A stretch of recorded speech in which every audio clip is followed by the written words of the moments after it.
कि उसके बाद ये हुआ कि जब खलीफा बने सैयदना अबू बकर सिद्दीक, तो दूसरा काम क्या किया उन्होंने, कुरान को तब्दील कर दिया।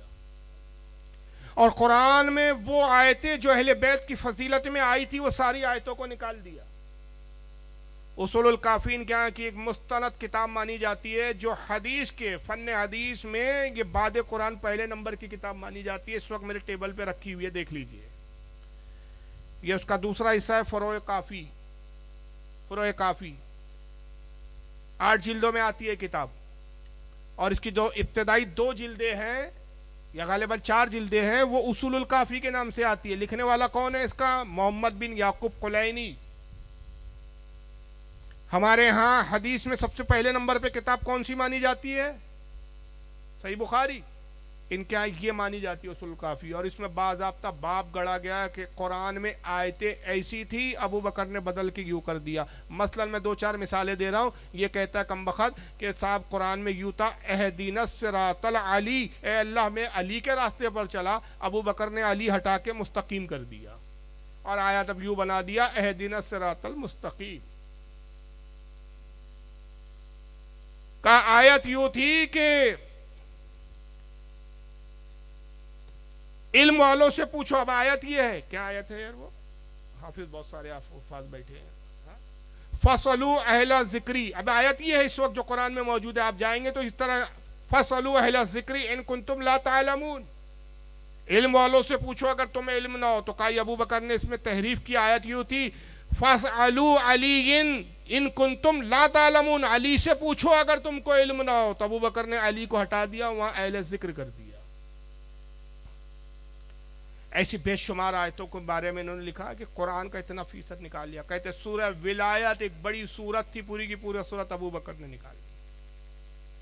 और उसके बाद फिर वो अली असल कुरान लिखा। अली ने 2 महीने 1.5 महीने में एक कुरान लिखा, फिर लेकर आया अबू बकर के पास और कहा कि ये ओरिजिनल असल कुरान है जो मैं लेकर आया हूँ, इसको मुसलमानों में राइज करो। तो उन्होंने कहा तुम्हारा कुरान ले जाओ, हमारे पास हमारा कुरान में है, हम इसी, हमारे लिए यही काफी।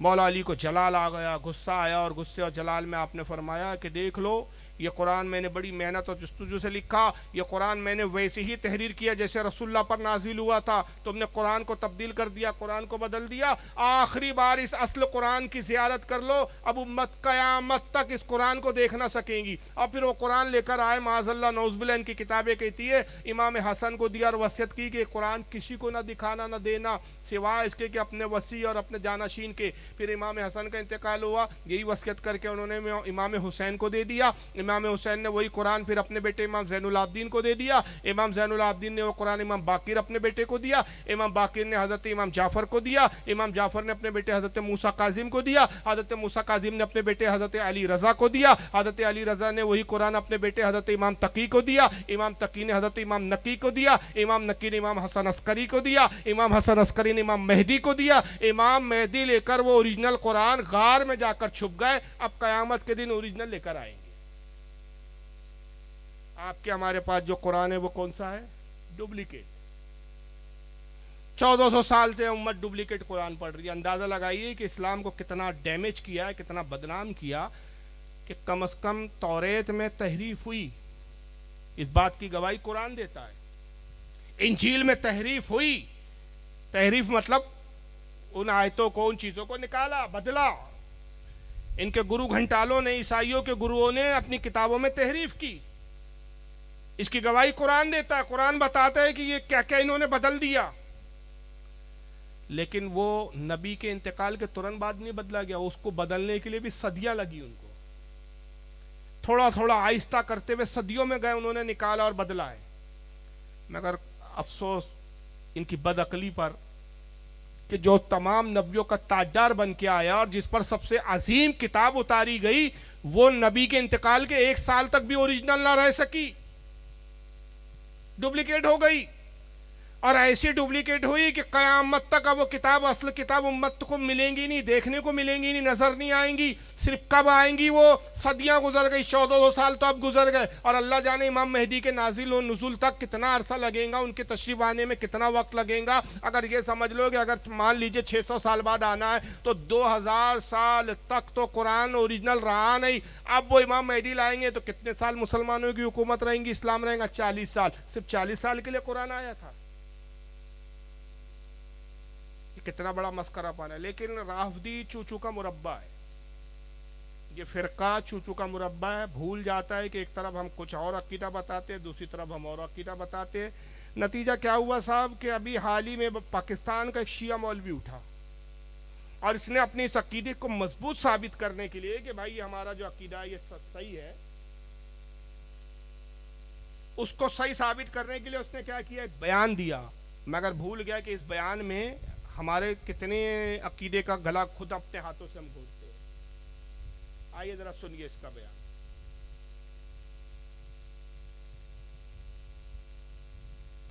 सुनिए, तो मैं बाद में दिखाता हूं, पहले इसको देख लीजिए।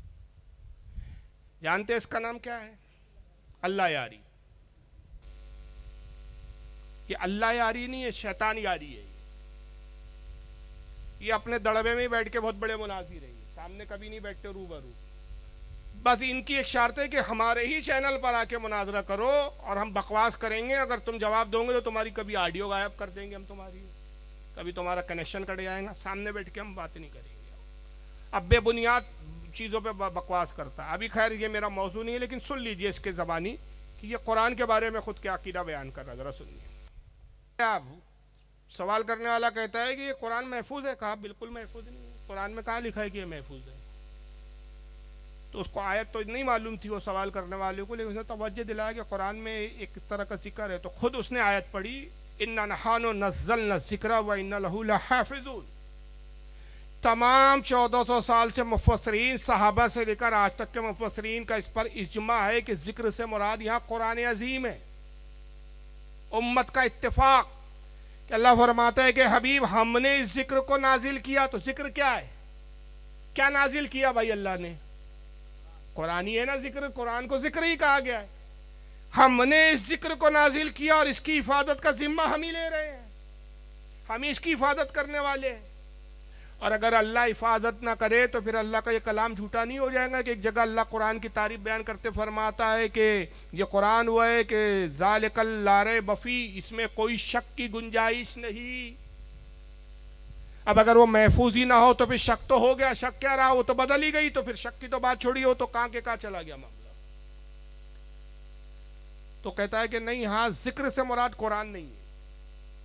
दलील इसके पास कुछ नहीं है। इसने ये नहीं सुना है कि फला मुफस्सिरीन का कौल है कि ये कुरान नहीं, हमारे दिल में आया हमने मान लिया। तो ये अल्लाह यारी का भी आपने बयान सुना कि खुद इकरार कर रहा है कि कुरान महफूज नहीं है।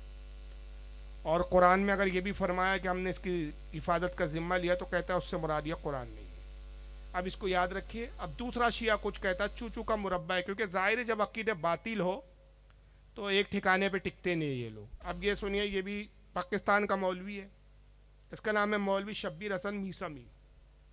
जोरा एकेडमी एक एकेडमी है शियाओं की बहुत बड़ी, जिसका राब्ता ईरान तक से है। ये उसका चीफ है, छोटा मोटा मौलवी नहीं है, कोई मस्जिद का इमाम नहीं है छटाक भर का। ये उनकी जोरा एकेडमी, उनकी तंजीम का बहुत बड़ा अल्लामा मौलाना है। अब ये क्या दावा कर रहा है, जरा इसका दावा सुनिए। तशय्यो को इतना उरूज मिलेगा कि ओरिजिनल कुरान ढूंढ निकाला और उम्मत के इन्होंने क्या कर दिया, हवाले कर दिया। 4 ओरिजिनल नुस्खे मिले हैं इनको इमामों के, एक नहीं कितने मिले हैं, 4। यहीं इनका मजाक देखो कि कहे बक रहा हूं जुनून में, ना जाने क्या क्या कुछ ना समझे खुदा करे कोई। ये जनाब की कैफियत है। एक तरफ दावा है कि ओरिजिनल कुरान हमको मिल गया है, 4 नुस्खे मिल गए, मगर अभी हम खुद कंफ्यूज है कि चारों में मिस है, किसी में कुछ चीज मिस है, किसी में कुछ चीज मिस है। तो उसको एक जगह लाने के लिए हमने क्या किया है, ब्रिटिश म्यूजियम लाइब्रेरी को कुरान दिया। ब्रिटिश म्यूजियम वर्ड बता रहा है, ब्रिटिश यानी अंग्रेजों की लाइब्रेरी को दिया है कि कुरान तो हमारा, चेक करके तुम बताओ कि ओरिजिनल है। चेक कौन करेंगे, अंग्रेज करेंगे, जो खुद अपनी इंजील और तौरेत की हिफाजत ना कर सके। वो कुरान ओरिजिनल है कि नहीं वो बताएंगे। बताइए, कमाल तो ये है कि आप कह रहे हैं कि भाई अबू बकर ने कुरान बदलिया, तो ये चार इमामों के अलग अलग नुस्खे क्यों है फिर? तो तुम्हारे अकीदे के हिसाब से तो माज़अल्लाह ये इल्ज़ाम तुम्हारे इमामों पर भी गया कि तुम्हारे इमामों ने भी बदल दिया क्या फिर, कि तुमको ब्रिटिश म्यूजियम लाइब्रेरी में जाना पड़ रहा था कुरान लेकर? और फिर अजीब बेवकूफ़ आदमी है कि वीडियो पर बयान दे रहा है, अपने चैनल पर इसको डाला और बोलता है कि अभी मैं बताने की पोजीशन में नहीं हूँ, वरना अहले सुन्नत से हमारा इख्तलाफ हो जाएगा, फिर हम इसको संभाल नहीं सकेंगे। अजीब पागल लोग हैं यार ये। यानी ऐसा है कि किसी के कान में कहो देखो फुला फुला कैसा, किसी से कहना मत। वो जाता दूसरे के कान में कहता देखो मियाँ फुला का ऐसा ऐसा, लेकिन किसी से कहना मत, वो पूरी खबर चलेगी। तो इनके अकीदे के मुताबिक नौज़ुबिल्लाह ओरिजिनल कुरान है ही नहीं। लेकिन फिर एक और तसाद। एक तरफ तो तुम कहते हो कि ओरिजिनल कुरान तो इमाम मेहदी के पास है, तो तुम्हें कैसे मिल गया भाई? इमाम मेहदी तो आए नहीं, तुम्हारी मुलाकात इमाम मेहदी से कहाँ होगी? अच्छा, फिर इमाम मेहदी के पास जो है वो वाला कुरान है ओरिजिनल जो अली ने लिखा बकौल तुम्हारे, लेकिन तुम्हें जो मिले वो चार इमामों के मिले, तो ये कहाँ से मिल गए तुम्हें? तो 1400 साल तक अभी तक हमारे पास जो कुरान चल रहा है वो क्या चल रहा है? डुप्लीकेट चल रहा है। ये भी डुप्लीकेट पढ़ रहे हैं खुद, और अल्लाह ने उसकी हिफाजत का जिम्मा लिया नहीं, इसलिए बदल दिया गया। अबू बकर को कुदरत थी, उन्होंने कुरान को चेंज कर दिया माज़अल्लाह। तो सबसे पहला तो अंदाज़ा लगाइए ये सैयदना अबू बकर सिद्दीक की शान में कितनी बड़ी सख्त तौहीन है कि कुरान ही बदल दिया साहब। और उसमें कहते हैं कि उमर भी शामिल थे।